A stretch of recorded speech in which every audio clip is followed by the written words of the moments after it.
بسم اللہ الرحمن الرحیم الحمد للہ رب العالمین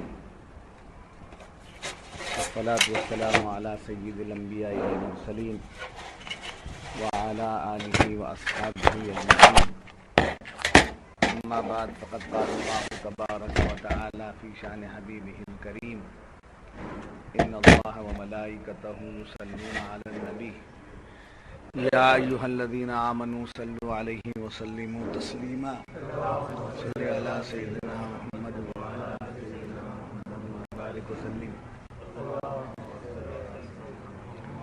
وعلی آلِ سیدنا محمد وبارک وسلم اللہم صلی علی سیدنا محمد وعلی آلِ سیدنا محمد وبارک وسلم فقد قال اللہ تبارک وتعالی فی القرآن المجید والفرقان الحمید فاعوذ باللہ من الشیطان الرجیم بسم اللہ الرحمن الرحیم ان الذین کفروا بعد ایمانہم ثم ازدادوا کفرا لن تقبل توبتہم واولئک هم الضالون ان الذین کفروا وماتوا وهم کفار فلن يقبل من احدهم ملء الارض ذهبا ولو افتدى به اولئک لهم عذاب علیم وما لهم من ناصرین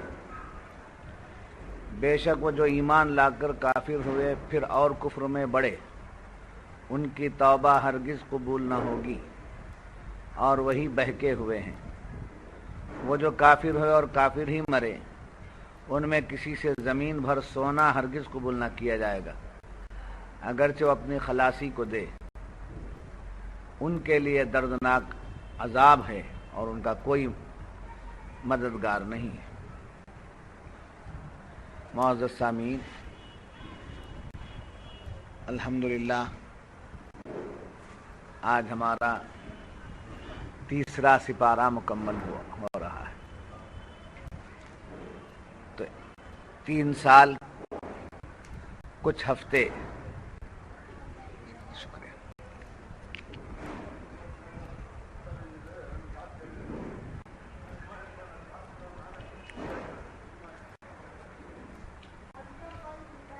گزرے ہیں جن میں 3 سپارے مکمل ہوئے ہیں اور آئندہ ہفتہ انشاءاللہ چوتھا سپارہ شروع ہو جائے گا۔ آج کی آیتوں میں گزشتہ آیتوں کی نسبت سے باتیں کی گئی ہیں۔ کفار کے 3 قسم ہیں۔ کفار کی 3 قسمیں بیان ہوئی ہیں۔ ایک قسم وہ ہے جو کفر کے بعد اسلام لے آئے، توبہ کر لیں اور اسلام قبول کریں، داخل اسلام ہو جائے۔ دوسرے وہ جو توبہ کریں تو پھر ان کی توبہ مردود ہو جائے، نامنظور ہو جائے۔ تیسرے وہ جو کفر ہی میں رہیں، کافر ہی رہیں اور کافر ہی مر جائیں۔ یہ 3 چیز۔ پہلی قسم وہ ہے جو کفر میں ہوئے، توبہ کر لیے، اسلام میں آ گئے تو پھر ان کی توبہ قبول اور ان کا اسلام میں داخل ہونا ہوا۔ یہ ایک جماعت ہے۔ دوسری جماعت وہ جو توبہ کرتے ہیں مگر ان کی توبہ مردود ہے، قبول نہیں ہے۔ اور تیسری وہ جو بغیر توبہ کیے کہ بغیر اسلام لائے کہ کفر ہی میں رہ کر کفر ہی میں مر جائے۔ اب گزشتہ آیت میں جو بات بیان کی گئی تھی وہ یہ کہ ایک صحابی کا نام آپ حضرات کے سامنے آیا تھا جن کا نام حارث ابن سوید، حارث ابن سوید اسلام لائے اور کچھ دنوں کے بعد کفر میں چلے گئے، مرتد ہو گئے۔ ان کے مرتد ہو جانے کے بعد پھر انہیں اپنی غلطی کا، اپنے مرتد ہو جانے کا احساس پیدا ہو۔ اس احساس کے بیدار ہونے پر وہ دربار رسول میں کہلا بھیجے کہ مجھ سے ایسا ہو گیا ہے، اب میں پھر ایسا ہونا چاہتا ہوں، تو کیا میری توبہ قبول ہے؟ تو اللہ کے رسول نے فرمایا ہاں۔ تو حارث ابن سوید دوبارہ مسلمان ہو گئے اور اپنے کیے پر پچھتاتے ہوئے توبہ کر لی۔ یہ تو ان کا واقعہ ہوا۔ اب کچھ لوگوں نے حارث ابن زید کو دیکھا کہ یہ مرتد ہوئے پھر اسلام میں لا لیے، تو اسلام ایک ایسا دین ہے جب چاہے آؤ جب چاہے جاؤ، ایسا سمجھ لے، بہت آسانی ہے اسلام کے اندر، آ گئے تو آ جاؤ، چلے گئے تو چلے جاؤ، کوئی بات نہیں ہے۔ تو ایسا جو کھیل کھیلتے ان کی توبہ مردود، ان کی توبہ ناقبول۔ ایک وہ جو حارث ابن سوید، انہوں نے اسلام میں آ کر پھر راستہ بدلا، ان کے اندر احساس پیدا ہوا، بیداری آئی، اور انہوں نے پھر سے اسلام کو قبول کر لیا اور اپنی غلطی کو درست کر لیا، ان کی توبہ۔ ان کو دیکھ کر کچھ لوگوں نے آنا جانا شروع کر، تو چونکہ ان کے دلوں میں بات کیا تھی، اسلام بہت سستا ہے، آ سکتے ہیں جا سکتے ہیں، توبہ کر لیے تو ہو گیا۔ انہوں نے ایسا کرنا چاہا تو اللہ نے ان کی توبہ رد کر دی۔ ایک جماعت وہ جو آئے ہی نہیں، اسلام میں آئے ہی نہیں اور گئے بھی نہیں، وہ کہے میں رہ گئے، کفر میں رہ گئے، کفر ہی میں رہ گئے۔ تو اللہ تعالیٰ فرماتا ہے ان الذین کفروا بعد ایمانہم، بے شک وہ جو ایمان لا کر کافر ہوئے۔ اب حضرت حارث ابن سوید کا ذکر نہیں ہے، کافر ہو گئے اور اس میں باقی رہ گئے، ثم ازدادوا کفرا، ان کا کفر بڑھتا چلا گیا۔ لن تقبل توبتہم، ان کی توبہ قبول نہیں ہوئی، لہذا وہ کیا ہیں؟ گمراہ لوگ ہیں، وَأُولَئِكَ هُمُ الضَّالُّونَ، وہی بہکے ہوئے ہیں۔ ایک بات تو یہ شان نزول میں مفسرین فرماتے ہیں حضرت موسیٰ علیہ السلام کے زمانے میں جو لوگ یہودی تھے وہ حضرت موسیٰ پر ایمان لائے اور توریت پر ایمان لا لیے، جی۔ اس کے بعد حضرت عیسیٰ علیہ السلام آئے اور انجیل لائے، تو اس کا انہوں نے انکار کیا، اس کا انہوں نے زمانہ نبوت موسیٰ ختم ہو گئی، جی۔ سمجھ میں آ رہی باتیں آپ کو؟ ہر ایک موقع اچھل کود کا نہیں رہتا، سمجھے؟ ہر ایک آیت، ہر ایک بات اچھل کود کی نہیں رہتی، کچھ باتیں ذرا ذہن پر بوجھ دینا پڑتا ہے، سمجھنا پڑتا ہے۔ اب ٹٹول کر کے میں اچھلنے ہی کی آیتیں بولتا چلا جاؤں تو قرآن پیش کرنا ناقص ہو جائے گا۔ قرآن میں جیسا آ رہا ہے اسے پیش کرنا چاہیے۔ تو یہودی حضرت موسیٰ پر ایمان لائے اور توریت پر ایمان لائے۔ اب جب ان کا ایمان ہے حضرت موسیٰ پر تو ان کو چاہیے یہ تھا کہ جب عیسیٰ علیہ السلام آ گئے تو ان پر ایمان لاتے اور انجیل پر ایمان لاتے، جی۔ وہ زمانے میں اگر انتقال ہو جاتے، مر جاتے، الگ سی بات، ان کا ایمان سلامت، مگر نبوت موسیٰ علیہ السلام کی نبوت ختم ہو گئی، توریت منسوخ ہو گئی، اب دوسرے نبی آ گئے، دوسرے رسول آ گئے جن کا نام حضرت عیسیٰ ہے، حضرت عیسیٰ کے ساتھ انجیل آئی۔ تو اب جو لوگ ادھر ایمان لائے تھے ان کو کیا چاہیے تھا؟ اس کو مانتے، اس کو مانتے، مگر وہ لوگ کیا کرتے؟ نہیں، ہمارا جو دین ہے، ہمارا جو راستہ ہے وہی صحیح ہے، اس کو قبول نہیں کرتے۔ ایک وہ ہو گیا۔ دوسرا کیا ہے، تیسری بات کیا ہے کہ حضرت موسیٰ اور عیسیٰ علیہ السلام پر جو ایمان رکھتے تھے اور ان کی کتابوں میں حضور کا جو بیان تھا اسے بیان تو ضرور کرتے تھے، مگر جب حضور آ گئے، قرآن لا لیے، اور پھر کیا ہوا، آپ کے معجزات ثابت ہو گئے، تو اب یہ دونوں مل کر ان کا انکار کرتے ہیں۔ اس کا انکار کیے حضور صاحب، تو ان کا انکار کرنے میں ان کا ایمان گیا، ان کا انکار کرنے میں ان دونوں کا ایمان گیا۔ اگر وہ ہو یا یہ وہ دونوں ہوں، حضور پر ایمان لا لیتے مرنے سے پہلے پہلے تک، تو اب تک جو کیے وہ معاف ہو جاتا اور ان کی توبہ قبول ہو جاتی۔ جی، چونکہ حضور پر ایمان نہیں لائے، لہذا ان کا ایمان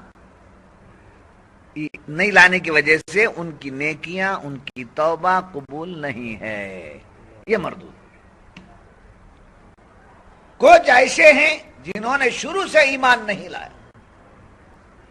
جی، نہ حضور کی تعریف سنے، نہ حضور کی تعریف بیان کیے، نہ توریت پڑھے، نہ انجیل پڑھے، کچھ نہیں کیا، انہوں نے باپ دادا کو فالو کر لیا۔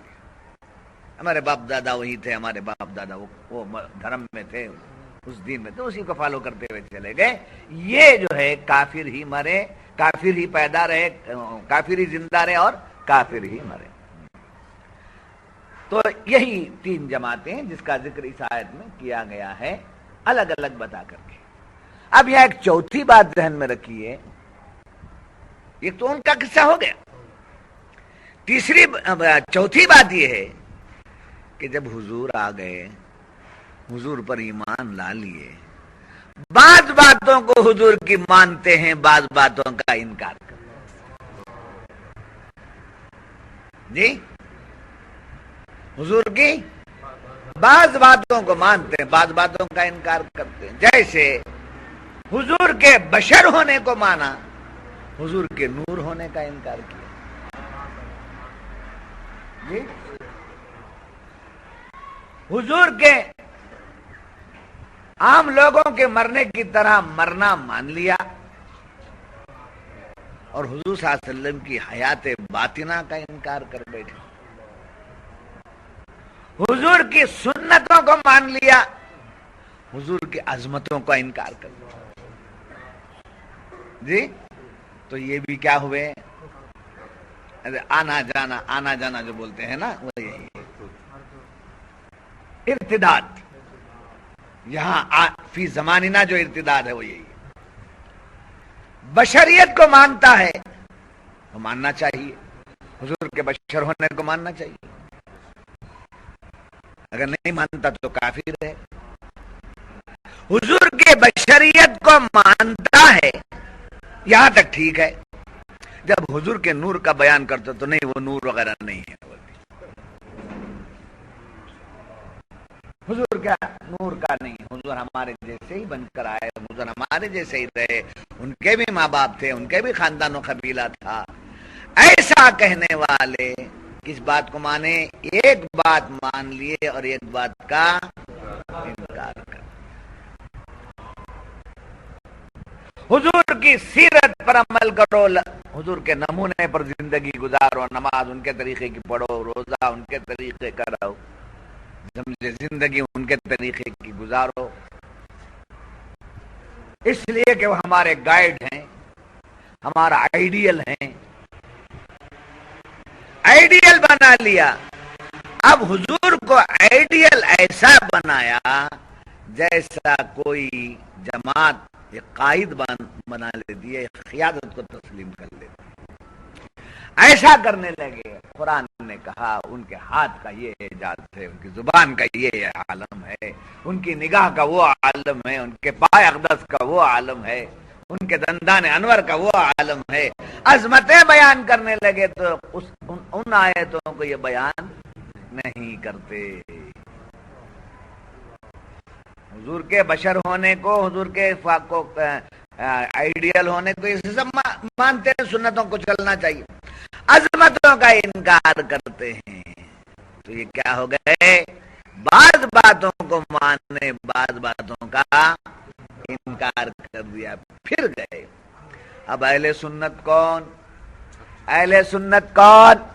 11ویں کا کھانا کھانے والا، فاتحہ دلانے والا، ہری چادر اٹھا لینے والا، پھولا لے جا کو برسانے والا، یہی اہل سنت نہیں، یہی اہل سنت نہیں. اہل سنت وہی ہے، بلکہ دوسرے لفظوں میں کو مسلمان وہی ہے، مومن وہی ہے جو حضور کو بشر بھی مانے، نور بھی مانے،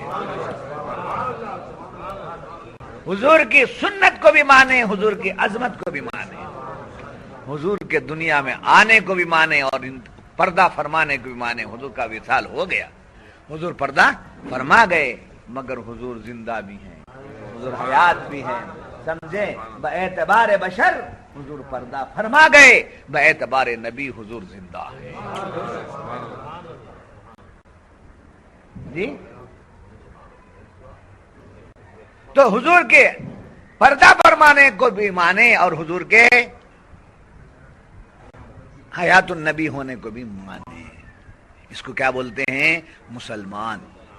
مسلمان ہی اہل سنت، یا اہل سنت ہی مسلمان. سننے والے بہت ہی آسان نہیں، خیر سمجھے. اہل سنت ہی، ڈرو مت بول، اہل سنت ہی مسلمان ہے، اور اہل سنت کے سوا کوئی مسلمان نہیں ہے. کیوں؟ اس لیے کہ اہل سنت حضور پر، اللہ کی کتاب پر، اللہ کی ذات پر ویسے ایمان رکھتا ہے جیسے اس کو ایمان رکھنا چاہیے. یہودی الگ ایمان رکھتے تھے، نصارہ الگ ایمان رکھتے تھے. ان کا کفر تھا، ان کا ایمان، بعض باتوں پر ایمان، بعض نبیوں پر ایمان، بعض نبیوں کا انکار ان کے پاس. جی بعض ایسے کافر تھے جن کو اس سے کوئی واسطہ نہیں. ان سے پوچھا آپ پڑھے لکھے ہیں نا، آپ ایجوکیٹڈ ہیں، یہ سب جو کرتے ہیں کیا ہے؟ یہ اچھا لگتا ہے کیا؟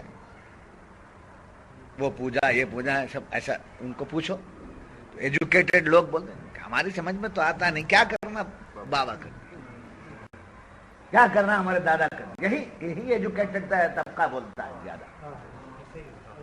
جی کیا کرنا، مجبور ہے ہم کر لیے، ہمارے بڑے بڑھ کے کر لیے کرنا. اب بڑے بڑکوں پر چلے گئے، کفر ہی میں رہے اور کفر ہی میں مرے، وہ الگ ہو گئے. مگر یہاں وہ جماعت آ رہی ہے جو جماعت ایمان بھی لاتی ہے، بعض باتوں کا انکار کر دیتی ہے. تو ارتداد کو سمجھیے آپ. ارتداد کس کو کہتے ہیں؟ You turn. ہاں، حق آ جانے کے بعد، حق قبول کر لینے کے بعد اس سے پلٹ جانا. حضور پر ایمان لا لیے، اس کا مطلب کیا ہے؟ حضور کو اللہ نے جو کچھ کے نوازا اس سب پر ہمارا ایمان ہے.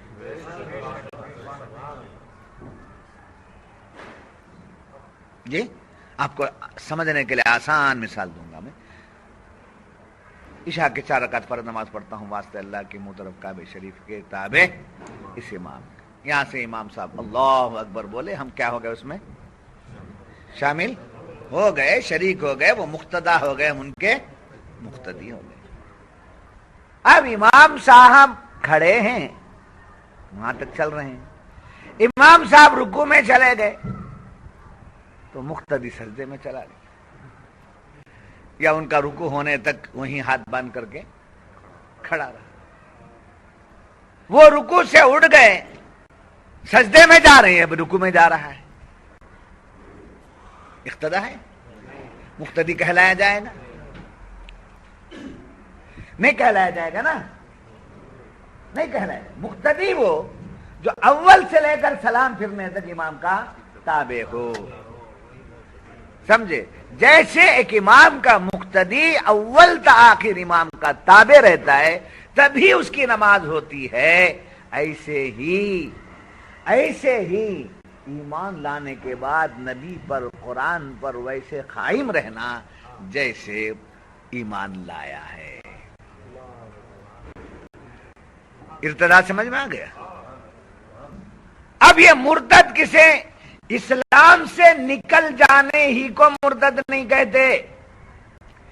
یعنی جا کر کفر میں مل جانے والے ہی کو مرتد نہیں کہتے، اندر ہے اسلام میں مگر حضور کی عظمت کو مانتا نہیں ہے، اندر ہو کر بھی مرتد ہے۔ حضور کی سنتوں کو فالو کرتا ہے، حضور کی عظمتوں کو بیان نہیں کرتا، اس کو عرض کر رہا تھا کہ ان الذین کفروا بعد ایمانہم ثم ازدادوا کفرا لن تقبل توبتہم واولئک هم الضالون۔ جو لوگ کیا کر رہے تھے؟ کفر کر رہے تھے، کب؟ ایمان لانے کے بعد۔ یہود و نصارہ حضور صلی اللہ علیہ وسلم کے آنے سے پہلے، حضور کی تشریف آوری سے پہلے کیا ان کے نبیوں پر ایمان لائے، ان کی کتابوں پر ایمان لائے تو اس میں حضور کا جو ذکر تھا اس کو وہ مانتے تھے۔ ایک دوسری بات ہے، حضور کا ذکر اس میں تھا، اس کو وہ مانتے تھے۔ اب مانتے تھے تو حضور آ جانے کے بعد بھی کیا کرنا چاہیے؟ ماننا ہے۔ تو یہود و نصارہ جو قومیں تھیں وہ مانتے تھے، اپنے پیغمبر کو بھی مانتے تھے، اپنے پیغمبر کی کتاب کو بھی مانتے تھے، اور اس میں جو پیغمبر آخر الزمان کی آمد کا ذکر تھا اس کو بھی مانتے تھے، مگر جب حضور آ گئے ان میں ہیلے بہانے کرنے لگے، جیسا گزشتہ سبقوں میں بھی آپ نے سنا ہے، ہیلے بہانے کرنے لگے، کہنے لگے کہ ہاں یہ تو کتاب میں جو ہے ٹھیک ہے مگر جن کے بارے میں کہا گیا تھا وہ یہ نہیں، جن کے بارے میں کہا گیا ہماری کتابوں میں فرمایا گیا وہ یہ نہیں ہے۔ کبھی یہ کہہ دیتے، کچھ لوگ یہ کہہ دیتے کہ وہ جو کا ذکر ہماری کتابوں میں آیا ہے وہ ہمارے ہی قوم میں پیدا ہوتے، وہ کس میں آ گئے؟ کس کی اولاد میں آ گئے؟ بنی اسماعیل میں سے آ گئے، اور یہ کس کی اولاد میں سے تھے؟ بنی اسحاق میں تھے۔ جی تو یہ یہود و نصارہ ادھر، اور حضور حضرت اسماعیل علیہ السلام کی اولاد میں تشریف لائے تو ان سے پوچھا جاتا جب یہ تمام باتیں تمہاری کتابوں میں تھی تو ایمان کیوں نہیں لایا؟ جب حضور آ گئے تو ان کا کیا جواب تھا؟ وہ ان کا آنا صحیح ہے مگر وہ یہ دوسرے قبیلے میں سے نہیں، دوسرے قبیلے، وہ ان کو ہمارے ہی قبیلے میں آنا چاہیے تھا، انتظار کریں گے جو ہمارے قبیلے میں آئے۔ ایسا کفر کر کے کیا کر دیتے؟ بے ایمان۔ بعض لوگ ایمان لے آئے، جی بعض لوگ ایمان لے آئے، جیسے آپ کو حضرت عبداللہ بن سلام کا ذکر بار بار آپ کے سامنے آتا ہے۔ تو پہلے کیا تھے؟ وہ یہودیوں میں سے تھے، یہودیوں میں سے تھے، یہودی تھے نہیں بولنا چاہیے، یہودیوں میں سے تھے، ان میں تھے۔ جب ان کو حضور سے ملنے کا موقع ملا تو وہ کیا ہو گئے؟ ایمان لا لیے۔ لوگوں نے پوچھا کہ آپ عالم ہو کر، آپ جاننے والے ہو کر ایسا کیوں کر لیے؟ تو آپ نے کیا جواب دیا؟ میں عالم ہوں، میں نے تورات پڑھی ہے، تورات میں جس پیغمبر کا ذکر ہے وہ علامتیں میں نے ان میں دیکھی، میں ایمان لے آیا، میں ایمان لے آیا۔ تو کچھ یہودی ضد میں ادھر ہی تھے، کچھ ایسے تھے جو کفر کے بعد بھی کیا ہو گئے؟ ایمان لے آ گئے، اور وہ ایمان کی سلامتی ان کی ہو گئی۔ تو قرآن فرماتا ہے ان الذین کفروا بعد ایمانہم، تو کفر کے بعد، ایمان کے بعد جب کفر آ جاتا ہے، ایمان کے بعد جب کفر آ جاتا ہے اور وہ بڑھتا چلا جاتا ہے تو آدمی اس میں کیا ہو جاتا ہے؟ گمراہ ہو جاتا ہے، بہک جاتا ہے۔ اس واسطے ایمان والوں کو چاہیے کہ وہ کافروں کے قریب نہ ہوں۔ جی ایمان والوں کو چاہیے کہ وہ کافروں کے قریب نہ ہوں، ان سے لیوا دیوی الگ ہے، ان سے لین دین الگ ہے، ان سے ہم کلامی الگ ہے، ان سے سماجی طور پر میل جول وہ الگ ہے، مگر دین کی نسبت سے ان سے کوئی رشتہ نہیں ہے جی۔ جیسے بیٹھ کر کہنے لگے آپ کا بھی یہی دھرم ہے، آپ کا بھی یہی، آپ بھی ایک خدا کو مانتے ہیں، ہم بھی اسی کو مانتے ہیں، بس آپ رام کہتے ہیں ہم رحیم کہتے ہیں، یہ سب ڈپلومیسی نہیں کرتے، سمجھے؟ یہ سب پالیسی کی باتیں نہیں کرنا چاہیے۔ آپ جو ہیں وہ ہیں، ہم جو ہیں وہ۔ میں آپ کے ہاں الیکٹریشن کا کام کرنے آیا، کیا ہے بولو، کون سی وائرنگ ہٹانا، کون سا توڑنا، کون سا جمانا، ہاں؟ تو جیسے یہود و نصارہ اور کفار سے ہماری بات چیت ہو سکتی ہے، لین دین ہو سکتا ہے، دین کی باتیں ان سے نہیں کر سکتے، مذہب کی باتیں، ایسے ہی بدعقیدہ لوگوں سے لین دین کیا جا سکتا ہے، ایمان کی بات وہاں نہیں کر سکتے، سمجھے؟ ان کے صحبتوں میں رہنے سے کیا ہو جاتا ہے، ہمارا ایمان کمزور، پھر اس کے بعد کفر، اس کے بعد کفر میں اضافہ۔